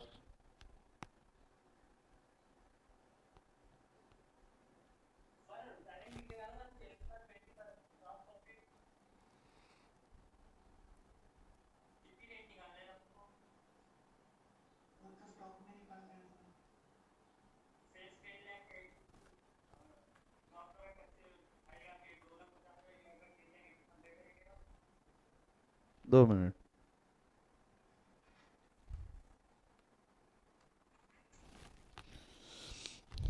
हाँ, उसने, नहीं नहीं, मैं जीपी रेट, कौन से वाले जीपी रेट की बात कर रहा हूँ बेटा? मैं जीपी रेट, कौन से वाले जीपी रेट की बात कर रहा हूँ? लॉस ऑफ प्रॉफिट की। मैं कौन से वाले जीपी रेट की बात कर रहा हूँ? लॉस ऑफ प्रॉफिट की। और लॉस ऑफ प्रॉफिट का जीपी रेट का फॉर्मूला क्या था? लॉस ऑफ प्रॉफिट के जीपी रेट का फॉर्मूला मत भूलना। ये देख, लॉस ऑफ प्रॉफिट के जीपी रेट का फॉर्मूला क्या है? Net profit plus insured divided by turnover. तो कितना वो, उसके लिए क्या करेंगे? 50,000 प्लस 50,000 डिवाइडेड बाय 10 लाख कर, तो 50,000 plus 50,000 divided by 10 lakh, 10%। But are you going to take it 10% और you are going to take it 5% का डिक्रीज? तो कितना होगा? 10 में से 5 गए तो 5% बचेगा ना, 10 में से 5 गए तो 5%। ये समझा? ये अभी हमने लॉस ऑफ प्रॉफिट जो अभी पढ़ा उसका, ये जो हमने लॉस ऑफ प्रॉफिट पढ़ा उसका। बट एक चीज़ सुन, जीपी रेट एक जगह और लगता है, जीपी रेट एक जगह और लगता है जब हम लॉस ऑफ स्टॉक निकालते हैं। लॉस ऑफ स्टॉक में मेमोरेंडम ट्रेडिंग अकाउंट बनता है, याद है ना? अरे बाबा जी, ये इतनी पूरी इन्फॉर्मेशन यूज़ करके मेमोरेंडम ट्रेडिंग अकाउंट बना के आप बनाओगे या नहीं बनाओगे? तो जी, अगर आप मेमोरेंडम ट्रेडिंग अकाउंट बनाते हो, जब आप मेमोरेंडम ट्रेडिंग अकाउंट बनाते हो, ये सारी इन्फॉर्मेशन को यूज़ करके बनाने भी वाले हो आप मेमोरेंडम ट्रेडिंग अकाउंट। तो जब आप मेमोरेंडम ट्रेडिंग अकाउंट बनाओगे तो यहाँ जीपी लोगे। अब यहाँ पे जीपी रेट जो रहता है वो लॉस ऑफ प्रॉफिट वाला रहता है कि नॉर्मल जीपी रेट रहता है? अब नॉर्मल जीपी रेट कैसे निकालते हो आप? नॉर्मल जीपी रेट के लिए आप लोगे 2.5 लाख। आप यही करोगे ना, 2.5 lakh divided by 10 lakh into 100। 2.5 lakh divided by 10 lakh into 100, ये कितना परसेंट आने वाला है? 25%। अरे सीधा है ना रे, 25% आएगा ना। अरे इसके लिए एलसी लगता क्या रे तुमको? 25% आएगा ना। अब 2 मिनट सुन, यहाँ पे क्या बोला है, there is a decrease in GP by 5%, तो आपको क्या लगता है वो 25% रहेगा कि वो भी 20% लेना पड़ेगा? वो भी 20% लेना पड़ेगा। एक्सीडेंट पॉइंट समझ, ये जीपी रेट एडजस्ट सिर्फ लॉस में नहीं होगा, ये जीपी रेट कहाँ एडजस्ट होगा, स्टॉक के भी जीपी में एडजस्ट होगा। 5% वहाँ से भी माइनस करना पड़ेगा, 5% वहाँ से भी माइनस करना पड़ेगा, समझा क्या? यानी देखो समझ रहे हो क्या, इंश्योरेंस कंपनी की बदमाशी देख रहे हो क्या? लॉस ऑफ स्टॉक के लिए जीपी जा रहा है 20%, लॉस ऑफ स्टॉक के लिए जीपी जा रहा है 20%, बट लॉस ऑफ प्रॉफिट के लिए जीपी 5% ले रहे वो लेते ना, उतनी बदमाशी करते ना, मैंने आपको तब भी बताया था, एक एग्जाम्पल लिया था, 20 और 18% आया था, आपको याद है क्या? 2% की बदमाशी की थी उन्होंने, वही है। यहाँ 15% की बदमाशी कर रहे हो, 15%। इसलिए ना इंश्योरेंस, कई लोग, कई कंपनी ना लॉस ऑफ प्रॉफिट निकालने को ही नहीं देखती। इंश्योरेंस कंपनी के इतना नाटक है उसमें लॉस ऑफ प्रॉफिट में। प्रीमियम अच्छा जाता, पैसा कुछ मिलता नहीं, दिमाग को तान फालतू का। चलो जमता है यहाँ तक, ये समझा है क्या? जीपी रेट का एडजस्टमेंट समझा है क्या? ये जीपी रेट जो 5% दिया हुआ है, ये दो जगह एडजस्ट करना, ये समझा है? तो बेटा देख, सिंपल है। पहला स्टेप नंबर 1 क्या रहेगा तेरा? स्टेप यानी पहला क्या रहेगा, calculation of stock. Calculation of stock में पहला स्टेप नंबर 1 मेमोरेंडम ट्रेडिंग। यानी पहला स्टेप नंबर 1 क्या है तेरा, बेसिकली स्टेप नंबर 1 तेरा क्या रहने वाला है, calculation of stock on the date of disruption. उसके अंदर में ए पॉइंट रहेगा कैलकुलेशन ऑफ जीपी, जीपी निकलेगा 25 माइनस 5%, 20%। बी पॉइंट रहेगा मेमोरेंडम ट्रेडिंग, मेमोरेंडम ट्रेडिंग में 20% ले लेके stock on the date of disruption आ जाता है। Stock on the date of disruption आ गया। Step number 2 loss of stock. Loss of stock का फॉर्मूला क्या है, stock on the date of disruption minus salvage value. Salvage value is nil, कहीं तो भी दिया था। सैल्वेज वैल्यू इज, ये देखिए ये लिखा हुआ है नील सैल्वेज वैल्यू, तो वही पूरा डेट ऑफ स्टॉक वो हो गया। Third point, average clause applicable है या नहीं है, देख लेना। लॉस डेट डिस्ट्रप्शन कितना है और पॉलिसी वैल्यू 3 लाख है, एवरेज क्लॉज ये हो गया आपका स्टॉक का लॉस। ये स्टॉक का खत्म। स्टॉक का किसी को कोई डाउट नहीं है? स्टॉक का इजी है यहाँ तक। अब अगर हमको लॉस ऑफ प्रॉफिट निकालना है, अब हमारे को क्या निकालना है, लॉस ऑफ प्रॉफिट। तो लॉस ऑफ प्रॉफिट में तो पहले तो मेरे को चाहिए टर्नओवर, सारे टर्नओवर चाहिए मेरे को। चल मैं एक बार का प्रीवियस ईयर फाइनेंशियल ईयर का टर्नओवर 10 लाख है, प्रीवियस फाइनेंशियल ईयर का टर्नओवर 10 लाख है, इसमें कोई दिक्कत? प्रीवियस ईयर का टर्नओवर 10 लाख है, इसमें किसी को कोई दिक्कत है क्या? नहीं। बट फिर भी मेरे को एनुअल टर्नओवर चाहिए जो 12 महीने पहले का है। मेरे को एनुअल टर्नओवर चाहिए, बोल हाँ या ना।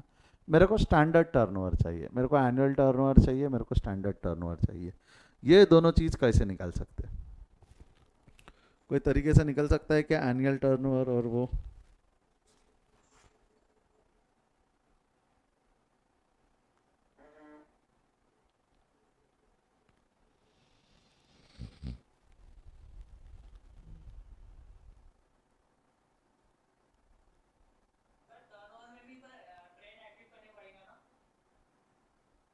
हाँ, टर्नओवर में ट्रेंड एडजस्ट करना पड़ेगा।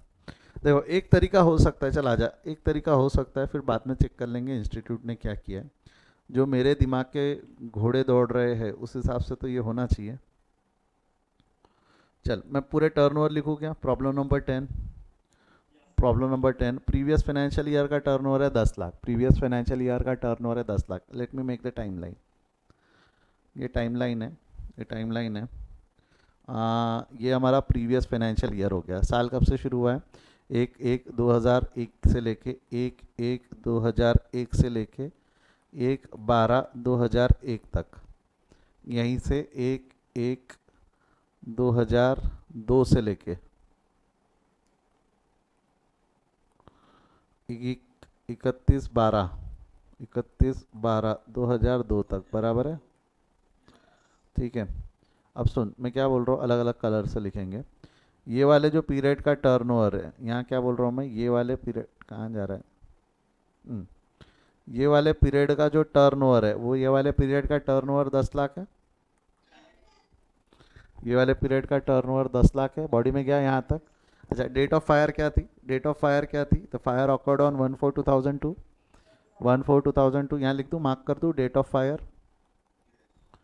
डेट ऑफ फायर इसको ग्रे कलर से लिख देते हैं, 1/4/2002। यहाँ पे फायर ऑकर्ड हो गई, यहाँ पे फायर टुक प्लेस। अब यहाँ पे नीचे में कहीं तो भी sales during the period of 1/1/2002 से लेके 31/3/2002 तक के, मतलब ये वाले पीरियड का सेल ना, ये वाले पीरियड का सेल 2.5 लाख दिया हुआ है हमको, ये वाले पीरियड का सेल 2.5 लाख दिया हुआ है। और कहीं सेल दिया हुआ है क्या? Sales during the period of 1/4/2002 to 31/6/2002, मतलब वो यहाँ का सेल दिया हुआ है 30/6/2002। कितना सेल दिया हुआ है यहाँ का? 87,500। ये तो डिसरप्शन पीरियड था, इसका सेल फिलहाल शायद कोई काम आने वाला नहीं है। ये डिसरप्शन पीरियड है ना, ये वाला पीरियड तो डिसरप्शन पीरियड है। अब अपने को सेल क्या निकालना है? ये वाली तारीख से एग्जैक्ट 12 महीने के पहले का सेल निकालना है, ये वाली तारीख से एग्जैक्ट 12 महीने पहले का सेल निकालना है। और इतना ही सेल हमको वहाँ का निकालना है, इतना ही सेल अभी हमको कहाँ का निकालना है? वहाँ का। अब कैसे निकालेंगे? लगाओ दिमाग, कुछ लगा सकते हो क्या? देख मैं अपने को ऑलरेडी क्या क्या पता है, हमको ऑलरेडी क्या क्या पता है, हमको क्या पता है? प्रीवियस फाइनेंशियल ईयर का पता है हमारे को 10 लाख है। हमको क्या निकालना है? Annual turnover. एनुअल टर्नओवर नहीं पता, और हमारे को स्टैंडर्ड टर्नओवर नहीं पता। ये कैसे निकाल सकते हो? एनुअल टर्नओवर और स्टैंडर्ड टर्नओवर। चलो आ जाओ, शुरू करो।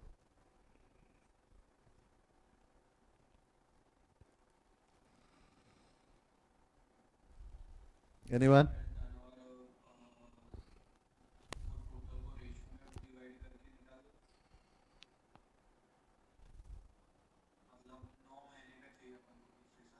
हम्म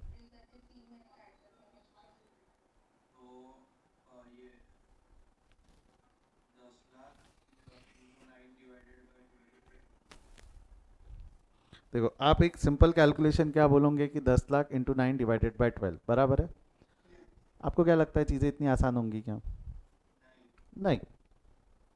आप एक आम बुद्धि क्या बोलेंगी? देख, आम बुद्धि क्या बोलेंगी, सिंपल दिमाग लगाओगे आप लोग, ज़्यादा दिमाग को टेंशन लेना नहीं चाहोगे। क्या बोलोगे? ये 3 महीने। 2 मिनट मेरा सुन ले, जो आप लोगों का दिमाग चलेगा। ये 3 महीने का सेल है बोलोगे आप, हाँ या ना? 3 ही महीने होते हैं ना। तो आप क्या बोलोगे? सर यहाँ से 9 महीने का सेल उठा लो। अब सर 9 महीने का सेल कैसे उठाओगे? तो आप क्या करो, 2.5 लाख का सेल तो 3 महीने का हो गया। ये काय का कैलकुलेशन कर रहे हो आप? एनुअल टर्नओवर का। एनुअल टर्नओवर का कैलकुलेशन कर रहे हो कि सर 3 महीने का सेल 2.5 लाख हो गया। 9 महीने का जो सेल है उसको ले लो 10 लाख का, इंटू 9 ÷ 12, 7.5 लाख। कितना? हाँ, उसमें ट्रेंड एडजस्ट कर लो, जो भी 15% का ट्रेंड है। कितने परसेंट का ट्रेंड है? 15% का ट्रेंड एडजस्ट कर लो, आंसर मिल जाएगा आपको कुछ तो भी 11,50,000। बट मेरा एक सवाल है, ध्यान से सुनना। हाँ? समझ में आया तो तालियों से सराहना, ठीक है? ध्यान से सुनना, मैं क्या बोल रहा हूँ। मेरे को एक चीज़ बताओ, आपको नहीं लगता क्या ये जो टर्नओवर है इस साल का, इसमें ट्रेंड ऑलरेडी एडजस्टेड है? ये जो 2.5 लाख का सेल है इसमें ट्रेंड ऑलरेडी एडजस्टेड है, यस और नो? तो अगर आप बाद में ट्रेंड एडजस्ट करोगे तो गड़बड़ हो जाएंगी। तो सर एक काम करो ना, 7.5 लाख में ही 15% जोड़ो, 2.5 लाख में 15% मत जोड़ो। ऐसा ऐसा नहीं होता, ऐसा नहीं है, वो ऐसा नहीं है। अब 2 मिनट सुन, अब 2 मिनट सुन, कुछ और तरीका हो सकता है क्या? कुछ और तरीका हो सकता है क्या? ठीक है, आराम से, ठंडे दिमाग से। कुछ और तरीका हो सकता है क्या? देख सुन, ये तरीका गलत है, ये तरीका गलत है। What will be the right way? What will be the right way? ठीक है, ये तो आम आदमी, ये तरीका आम आदमी का तरीका हो गया, बट इतना आसान। हाँ, बोल ना, बोल।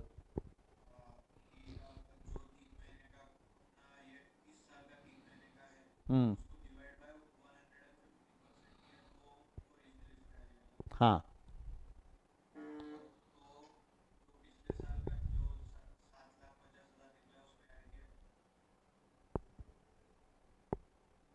हम्म, नहीं और कुछ। हम्म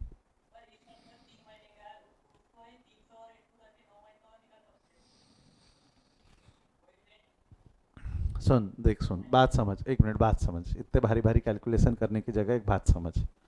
देख समझ, इस साल का टर्नओवर तो तेरा 2.5 लाख है, इसमें कोई दिक्कत। 3 महीने का टर्नओवर 2.5 लाख है, अपने को 9 महीने का निकालना है। अपने को 9 महीने का निकालना है। अब मेरे को एक चीज़ बता, तो किसी तरीके से अगर 1/4/2002 तक का ये वाला टर्नओवर अगर तू निकाल पाता है, कौन सा वाला टर्नओवर मैं हाईलाइट कर देता हूँ, ये वाले पीरियड का turnover which is similar to this period का टर्नओवर। ये 3 महीने का अगर तूने टर्नओवर किसी तरीके से निकाल दिया तो वो 3 महीने 10 लाख में से वो 3 महीने माइनस कर दिया तो 9 महीने का टर्नओवर हो सकता है क्या? समझा क्या? हाँ या ना? अब 2 मिनट मैं क्या बोल रहा हूँ सुन ले, एक्स वाई ले रहा हूँ, घबराना नहीं। सर आपने एक्स वाई ले लिया, आपने पहले बोला था हम एक्स वाई कम वापरेंगे, फिर आप हमारी एक्स की याद दिला रहे नहीं। याद है ना एक्स की याद क्यों आती है? एक्स पढ़ के, क्योंकि उसने मैथ्स ले लिया था। अब ध्यान दो ध्यान दो ध्यान दो। क्या होता है, अगर मैं मान लूँ कि ये पीरियड का सेल मान लो मेरा एक्स है, मान लो ये पीरियड का सेल अगर मेरा एक्स है, तो आपको नहीं लगता सेम इक्विवेलेंट पीरियड का सेल, ये यहाँ से, हाँ, अगर मेरा ये पीरियड का सेल एक्स है तो आपको नहीं लगता सेम इक्विवेलेंट पीरियड का जो सेल रहेगा वो एक्स प्लस 15% रहेगा? सर ये 15% कहाँ से लाया? सर ये 15% कहाँ से लाया? 15% का इंक्रीज इन सेल है ना, 15% का इंक्रीज इन सेल है। तो अगर मेरा ये पीरियड का सेल 2.5 लाख है तो क्या मैं वो पीरियड का सेल निकाल सकता हूँ क्या? ये समझा क्या? ये समझा क्या? हाँ या ना? आराम से ठंडे दिमाग से, कोई गाइड नहीं है मेरे को। ये समझा? क्योंकि बेटा इस क्वेश्चन में नया कुछ नहीं है, ये टर्नओवर निकालते ही आना चाहिए आपको बराबर। तो अगर मैं ऐसा करूं तो चलेगा क्या? 2.5 लाख तो 3 महीने का टर्नओवर है, मैं मना नहीं कर रहा हूं, बट जो 9 महीने का टर्नओवर है उसका निकालने का तरीका भाई 2.5 lakh with respect to that, उसमें से 15% माइनस कर दे तो जो बचा हुआ टर्नओवर आएगा वो 9 महीने का टर्नओवर हो जाएगा। जो बचा हुआ टर्नओवर रहेगा वो कितने महीने का टर्नओवर हो जाएगा? 9 महीने का। तो क्या मैं 9 महीने का टर्नओवर निकाल पाऊंगा या नहीं निकाल पाऊंगा? जवाब दो। क्या वो 9 महीने का टर्नओवर निकाल पाएंगे या निकाल पाएंगे? चलो निकालो, कोशिश करो तो कैसे निकालोगे?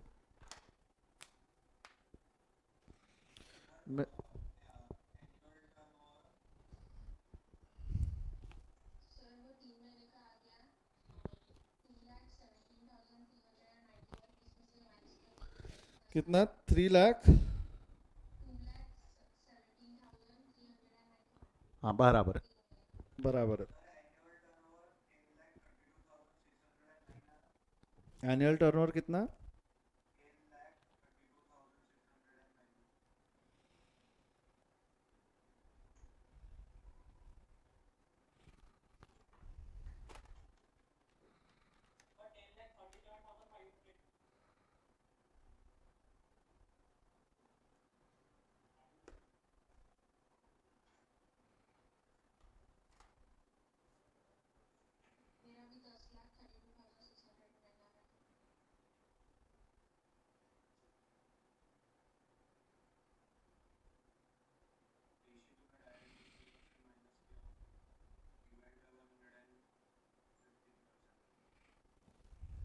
आपने ट्रेंड एडजस्ट किया क्या उसमें?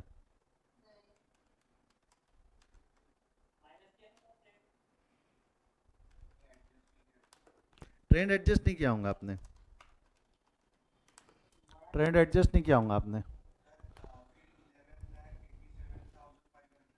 नियरर हो आप, 11,87,000 नहीं आता, वो 11,50,000 एग्जैक्ट आ जाता है। चलो सही हो सही हो, आप लोग सही ट्रैक पे हो, सही ट्रैक पे हो, सही ट्रैक पे हो। कैसा किया बताओ, मैं हेल्प करूँ आपकी? मैं हेल्प करूँ फटाफट? चलो ध्यान दो, एनुअल टर्नओवर का वर्किंग नोट कर रहा हूँ मैं। यहाँ यहाँ क्या निकाल रहे हैं अभी हम? Annual turnover. ठीक है, एनुअल टर्नओवर कैसे निकालोगे भाई? 3 मंथ्स का जो है, 3 मंथ्स मतलब जब मैं बोल रहा हूँ 3 मंथ्स मतलब वन वन 3 मंथ का गड़बड़ नहीं है ना? 3 मंथ का मैं बाद में जोड़ लूंगा, चलेगा क्या? 3 मंथ का मैं बाद में जोड़ लूंगा क्या? सबसे पहले हम क्या कर लेते हैं इसमें, कैलकुलेशन ऑफ टर्नओवर फ्रॉम 1/4/2001 से लेके 31/12/2001 तक के। ठीक है, ये 9 महीने का है ना, ये 9 मंथ है। ब्रैकेट में लिखना है तो लिख के रख लेना, ये 9 मंथ का कैलकुलेशन हम पहले कर रहे हैं। 9 मंथ का कैलकुलेशन कैसे करोगे बेटा? 9 मंथ का कैलकुलेशन सबसे पहले मैंने फॉर्मूला और लॉजिक आपको सिंपल बताया। सिंपल, टोटल टर्नओवर में से 3 मंथ का माइनस करना है। मैंने क्या बोल रहा है यहाँ पे? Total turnover minus 3 month turnover. 3 month turnover मतलब 1/1/2001 से लेके 31/3/2001 तक का ये टर्नओवर माइनस करना है हमको। अब ये कैसे करेंगे? तो भाई टोटल टर्नओवर तो आपका, टोटल टर्नओवर कितना है बेटा? Total turnover is 10 lakhs। अब ये जो 3 महीने का टर्नओवर माइनस करना है वो लॉजिकली कैसा माइनस होगा कि भाई आप क्या बोलोगे सर, 3 महीने का टर्नओवर ये वाला ले लो, 10 लाख इंटू, नहीं नहीं वैसा नहीं करना है आपको, बाय बेस ऑफ ये लेना है। तो 2.5 लाख, 2.5 लाख इनटू, अच्छा ये 2.5 लाख जो है ये ऐसा बोलूँ तो चलेगा ना, अगर मेरा एक्चुअल टर्नओवर अगर 100 रहता, क्या बोल रहा हूँ मैं, एक्चुअल टर्नओवर मेरा 100 रहता, तो मेरा ट्रेंड एडजस्ट होके वो 15% होता। तो मेरा अभी का करंट ईयर का टर्नओवर, मतलब जो 2002 का टर्नओवर है वो 115 होता। बट 115 के लिए 2.5 लाख दिया हुआ है, 115 के लिए 2.5 लाख दिया हुआ है, तो 100 के लिए कितना, क्रॉस मल्टीप्लीकेशन। तो इसको ऐसा लिखूँ, 2.5 लाख इंटू 100 डिवाइडेड बाय 115। ये समझेगा क्या कैसे लाया मैंने, 2.5 लाख इंटू 100 डिवाइडेड बाई 115। ठीक है, लॉजिक बॉडी में गया, इसको निकाल लो कितना होता है 2.5 लाख इंटू 100 डिवाइडेड बाई 115। तो ये कितना हो गया, 10 लाख माइनस 2 लाख 17,000, 2 लाख, 2 लाख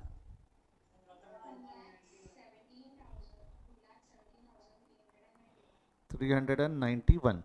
अच्छा एक बार आपने ये निकाल लिया तो आपका क्या मिल जाएगा, सेल बताओ, 10 में से इतना माइनस गया तो कितना आता है,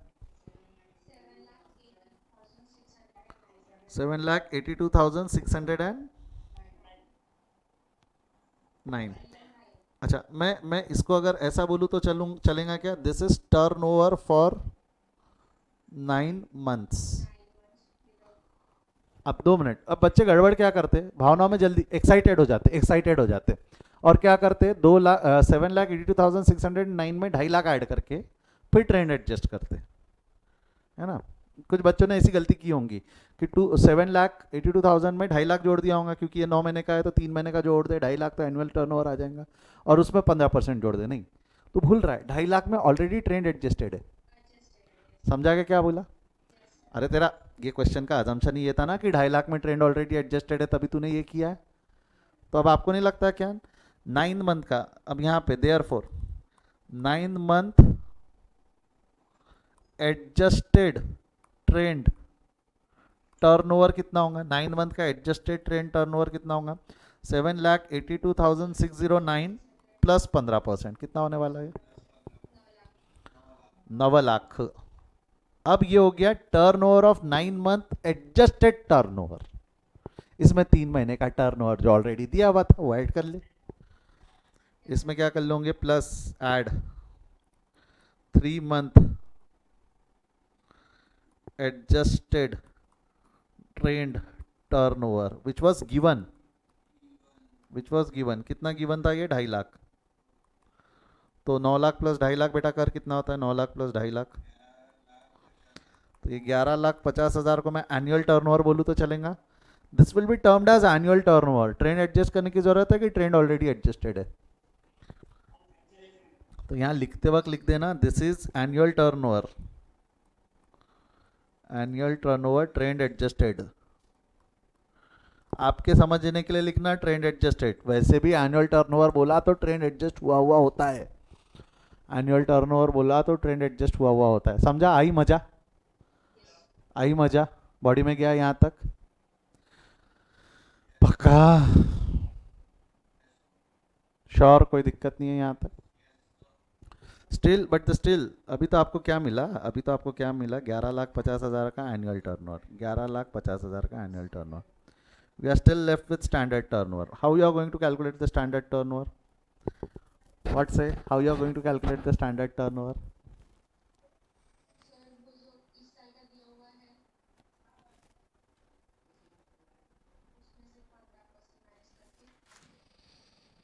देखो, लगाओ लगाओ दिमाग लगाओ। आपको नहीं लगता आपने 9 महीने का सेल निकाल लिया ऑलरेडी, देख बात समझ, 9 महीने का सेल निकाल लिया आराम से ये 9 महीने का सेल था ना, टर्नओवर विदाउट एडजस्टमेंट, तो इसी के बेसिस ये 9 महीने का सेल है तो 3 महीने का सेल ले लूंगा इवन आउट, तो वो स्टैंडर्ड टर्नओवर हो जाएगा ना। समझा क्या बोला, 7,82,609 डिवाइडेड बाई 3 इन, अरे बाबा ये 9 महीने का है ना, बट डिवाइडेड बाय 3 मत करना, मैंने सही तरीके से करना उसको।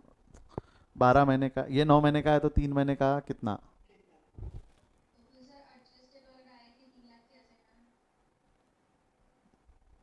हाँ हाँ आप चाहो तो 9 महीने का 9 लाख लेके तीन इसको भी बेस बना सकते हो, इसको भी बेस बना सकते हो। बट अगर आपने 782 को बेस बनाया तो 15% ट्रेंड ऐड करना। अगर आपने ट्रेंड एडजस्टेड को बेस बनाया तो उसमें ट्रेंड ऐड मत करना। समझा क्या क्या बोल के निकल गया मैं? समझा क्या क्या बोल के निकल गया? तो यहाँ लिखूँ, बाजू में लिख दूँ इसके कैलकुलेशन? यहाँ लिख दूँ स्टैंडर्ड टर्नओवर। स्टैंडर्ड टर्नओवर यहाँ पे टेकिंग बेस, कौन सा बेस लूँ?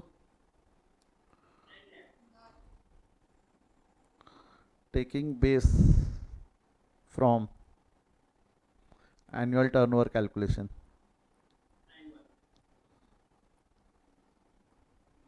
ठीक है, taking base from annual turnover calculation.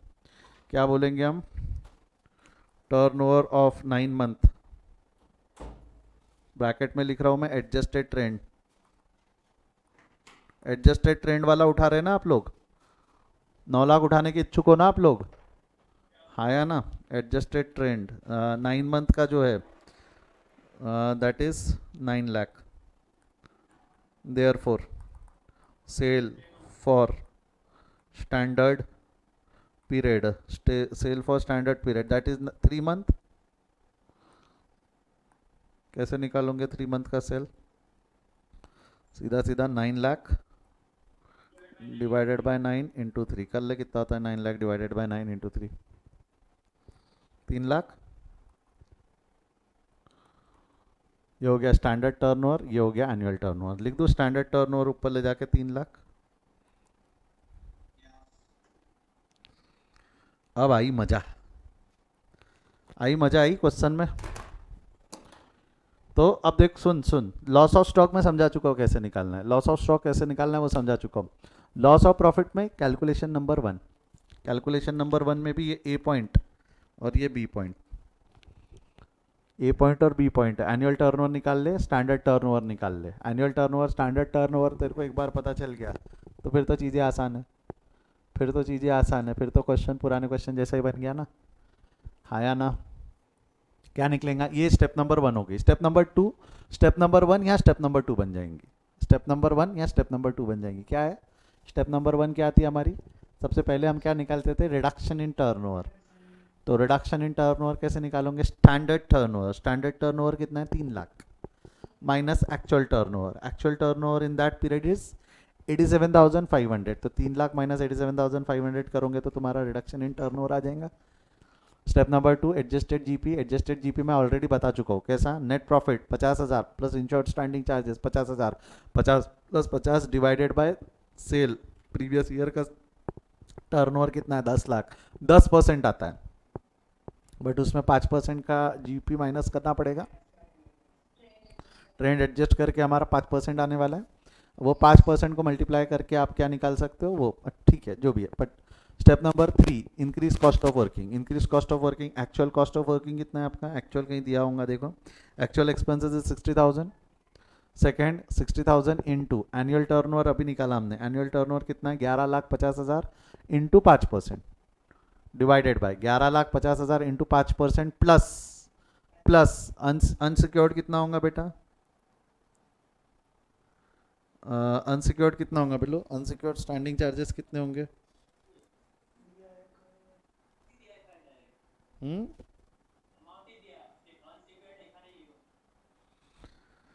नहीं आप बोलोगे कि सर सिर्फ सिक्योर्ड 50,000 दिया है। आपको नहीं लगता आपके अनसिक्योर्ड स्टैंडिंग चार्जेस जो रहेंगे, unsecured standing charges are this?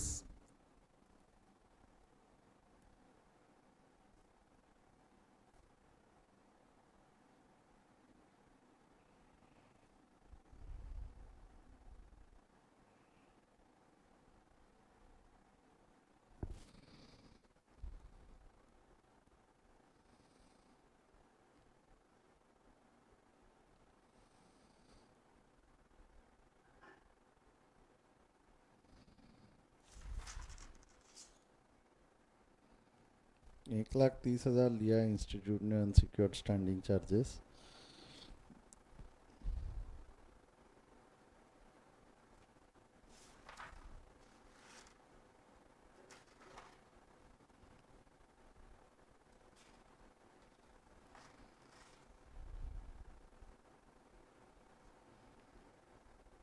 मेरे हिसाब से तो अनसिक्योर्ड स्टैंडिंग चार्जेस जो होंगे आपके वो मेरे हिसाब से तो 1.5 लाख होने चाहिए। देख कैसा देखते सुन। डोंट यू थिंक एडमिन जो रहता है एडमिन चार्जेस आपका फिक्स्ड है? सुन, एडमिन चार्जेस फिक्स्ड है आपका। अरे बेटा ओहो, स्टैंडिंग चार्जेस यानी फिक्स चार्जेस ना, याद कर, स्टैंडिंग चार्जेस यानी फिक्स चार्जेस ना।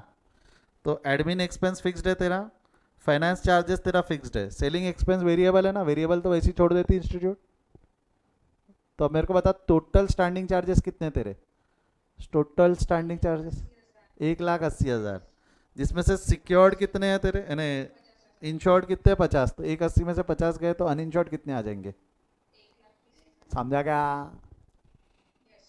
एक जगह नहीं दिया है इन्फॉर्मेशन, एक जगह नहीं दिया है तो एवरेज जब प्रपोर्शन। हाँ क्या? वापस बताओ बेटा, मैं क्या बोल रहा हूँ।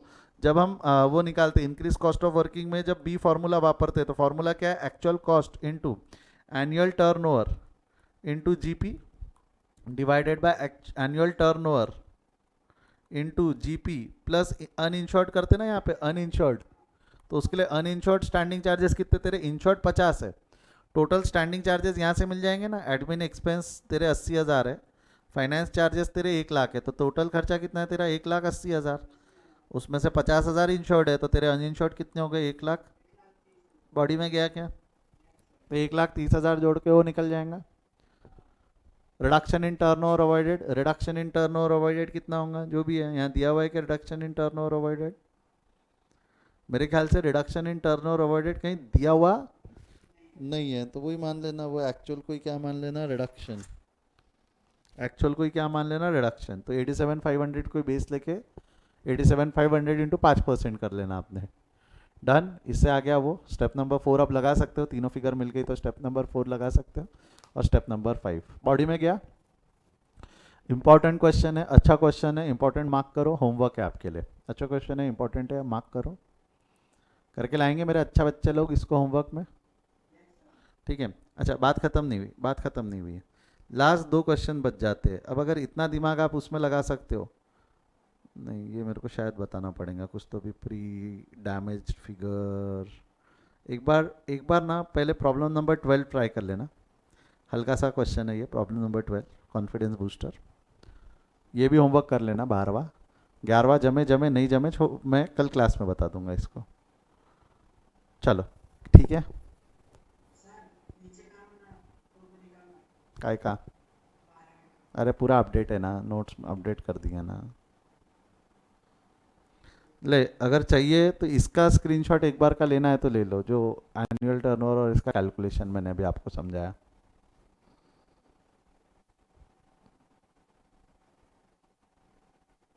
ले लिया? ये लास्ट इसका वर्किंग। ठीक है। तो आई होप मज़ेदार क्वेश्चन समझ में आया है। कल इसके ऊपर में हम वर्किंग करते हुए इसको आगे बढ़ा देंगे, कल इसके ऊपर में हम क्वेश्चन कर लेंगे। तो 3 क्वेश्चन मोटा मोटी मैंने होमवर्क दिया आपको। 3 क्वेश्चन कौन से? 12वां, एक तेने ये जो ये है problem number 12, 9th and 10th। 11th वाला ट्राई कर लेना, जम गया तो अच्छी बात है, नहीं जमा तो we are going to discuss in the next class. तो ये 4 क्वेश्चंस नेक्स्ट क्लास में डिस्कस हो जाएंगे। तब तक के लिए चलिए bye bye, see you, take care.